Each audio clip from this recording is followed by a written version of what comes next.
Hey guys, welcome to another episode of the Rocket Chiro Podcast, a business and marketing podcast for chiropractors. My name's Jerry. I'm your host. I'm a former chiropractor. I help chiropractors now with websites and local SEO. I help new chiropractors get started, stuck chiropractors get unstuck, and I host this little podcast. Today we're going to talk more about online reviews. We're going to talk about how many reviews you specifically need to make an impact in local search. And we're also going to talk about why those reviews matter that even go beyond local search. So that's going to be the intention of this episode. Before I get too far into it, I do want to say, if you'd like me to look at your website and SEO and give you some feedback, you can request a free website and SEO review. No pressure, no obligation. I'll look at your stuff, give you my feedback. If we can work together, great. If we can't, that's also okay. That doesn't prevent you from asking for some good advice. And I think the information is going to be really helpful no matter what. If you want a better website or want help with local SEO, reach out to me through Rocket Chiro. And if you want to go beyond the podcast, you're getting started as a chiropractor and you're not sure what you're supposed to be doing or feeling overwhelmed, or maybe you've been out for a little while and you're just feeling a little stuck and you want to go beyond the information on the podcast, check out my Next Step program. It's a great place. It's a month-to-month membership. You get access to some additional trainings. You get access to me, and it just helps you along the way to either get started or get unstuck. All of that stuff can be found at rocketchiro.com. All right, so, unless you've been living under a rock, I'm sure you've heard people say that online reviews are important. It's one of those things I think a lot of chiropractors are even getting sick of hearing, but I'm telling you, that's not going away. And online reviews are not becoming less important. They're becoming more important. And the reason they're becoming important, or the reason they are important, is actually twofold. And when I do my website and local SEO review for chiropractors, the two things I talk about on those videos that I do are is this chiropractor being found, and what do people see when they find the chiropractor? Like, are people likely to choose the chiropractor? And those things are important because if you're the most found chiropractor, like everybody knows who you are, but nobody's picking you, that's not super helpful. And on the flip side of that, if you're the most amazing chiropractor that's ever lived, but no one knows you exist, that's also not super helpful. So the really nice combination, if you want to get more patients from local search and AI search and stuff like that, is you want them to find you and you want them to choose you once they see you. That's where online reviews come in because it actually impacts both of those things. Whereas something like online citations or the actual structured data or SEO that's on your actual website, those things impact search and impact Google, but it doesn't really impact a person's decision making. And then something like maybe your website layout, clarity, like some of the words that are on your website that are more person focused, that might help with conversion, stuff like copywriting, but that doesn't necessarily help with Google. So if you're trying to do both, reviews actually impact both. Reviews are a direct impact on local SEO. It's not the only thing that matters, but it has a direct impact on local SEO.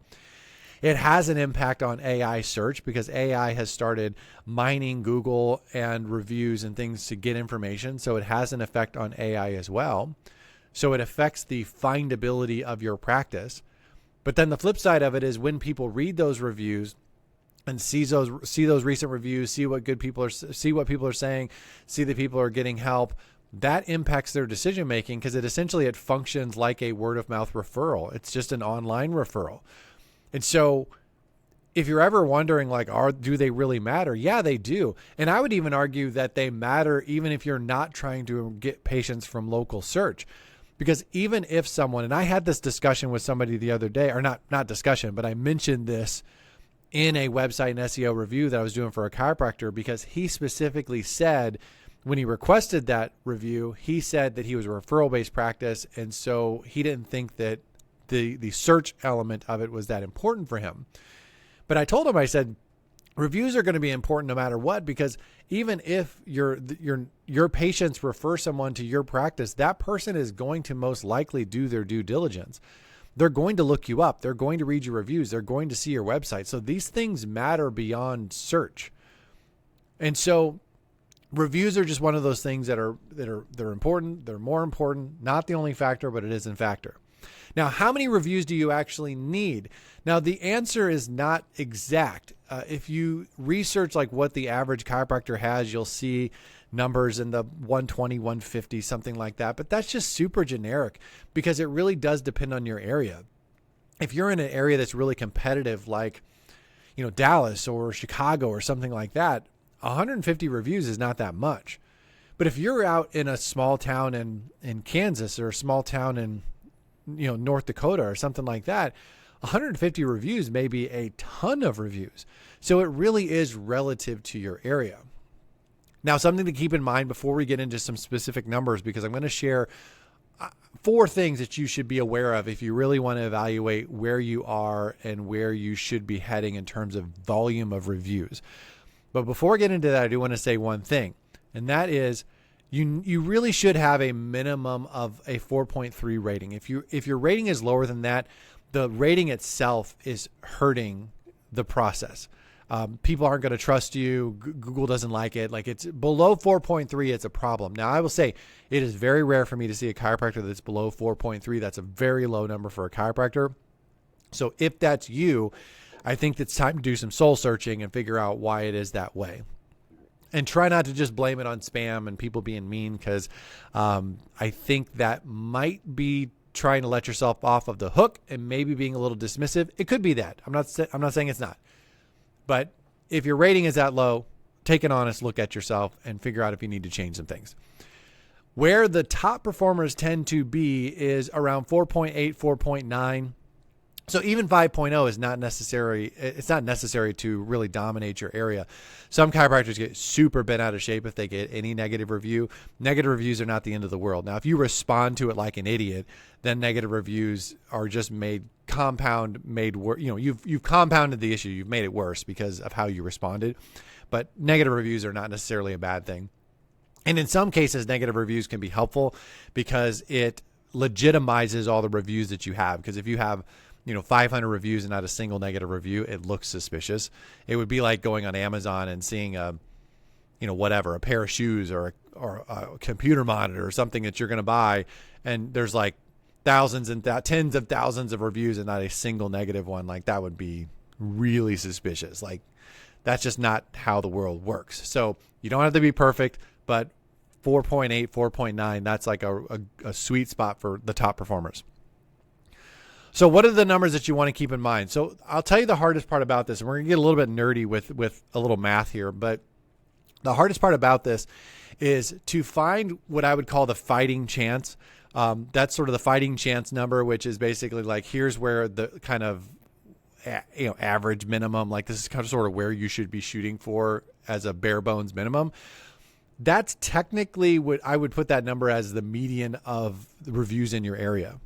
And so what I mean by that is, I'm not talking about the average. I'm just talking about the median. Like, if all the chiropractors in your area, if you figure out like, who has what reviews and whatever, like where's the median at, that's sort of where you're shooting for. Now, when I sort out this number, I always disregard people that have 0 reviews, because there's always 1 or 2 or 3 chiropractors that have 0 reviews. But that's the hardest part of this. If you really wanted to do these calculations for yourself, finding the median for your area is the hardest thing to do. Now, I'll tell you how I do it. Now, before I do that, I do want to say this. If you are a local SEO client of mine, I did this math for you, and I gave you my own personal assessment of your area based on that math, like what I think you're doing good, where I think you could improve, like whatever. I sent that to you in an email last week. So if you are an existing local SEO client of mine and you didn't get that or you didn't see it, just reach out to me. I'll resend it, because I ran all these numbers for you, so you don't have to do this at all. Like, I did the legwork. So here's how I find the median. And this, I'm not saying this is the perfect way of doing it, but this is how I do it.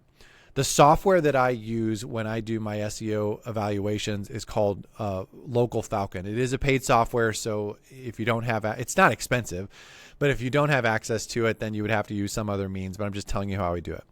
When I do a chiropractor near me search, it gives me a competitor report, which basically tells me all the chiropractors that are in the area that are affecting this scan that I did. I use that list. So I'll just take that whole gross list of people, and it could be 50 chiropractors, it could be 300 chiropractors, depending on the area. I'll take that list and I'll figure out what the median is using AI. So I have a prompt that I use. I drop it into ChatGPT and I said, tell me the median, disregard the zeros. And I sort of had this whole prompt that I use. and it'll give me the numbers. That's the hardest thing to figure out. If you know that number, that gives you your fighting chance number. And what I mean by a fighting chance number is this, is that if the median number of reviews in your area, just the number itself is, let's say it's 60. If you have 58, 59, 60, whatever, the likelihood of you doing well in the map, showing up in the map, starting getting patients from the internet, like that's good. Like you're actually in a solid position. You're not in a dominant position. You're just in a solid position. That means if you're doing all the other things that you should be doing from a local SEO standpoint, the odds of you getting patients from the internet from search are pretty good. Now, if you have below the median, the chances of you getting patients from the internet, even if you're doing all those other things correctly, it starts to go down. There does come a point where you just don't have enough. And that's the number that I would call your entry point. And your entry point is 20% of the median. So if 60 is the median, if you don't have at least 12 reviews, you're sort of just a ghost. And you could be doing everything right from a local SEO standpoint except for review volume. And the review volume at that point is really handcuffing your progress. It just is. Like it's a problem. And getting up to that minimum doesn't guarantee you're getting patients from the internet. It just makes it so that it's not impossible. And I have a few clients that fall into this category because of being a new practice, or just maybe it's something they've never really considered or whatever. There's a couple different reasons for that. They fall into this category, and it is just darn near impossible to make significant improvements with map rankings when the review numbers are so egregiously low. So that is definitely a problem. And I would say if you're a new practice, or you're a practice you've never really considered or thought about reviews, and you sort of find yourself in that position where you're like, oh man, I'm near that entry point level, that 20% of the mean, or I'm barely above it, that should be your giant red flag of, I mean, this has got to change. Because if you don't change that, you're just in a bad spot. And you just need, it just makes things so hard.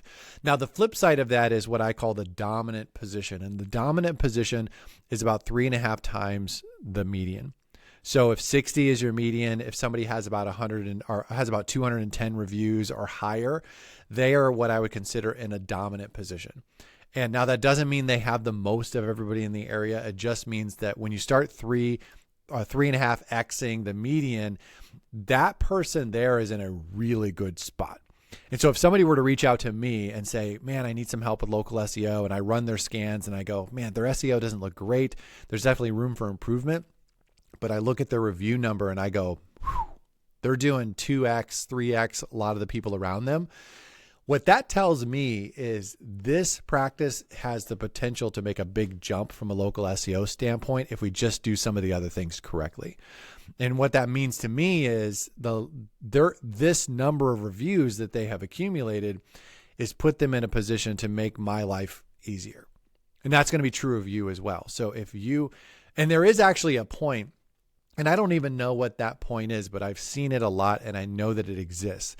There is a point that if you're like 10xing everybody else in your area, like you're just absolutely curb stomping and dunking on everybody in your area from a volume standpoint. Like everybody else in your area has 100, you have 1,000. Everybody else in your area has 100, you have 750.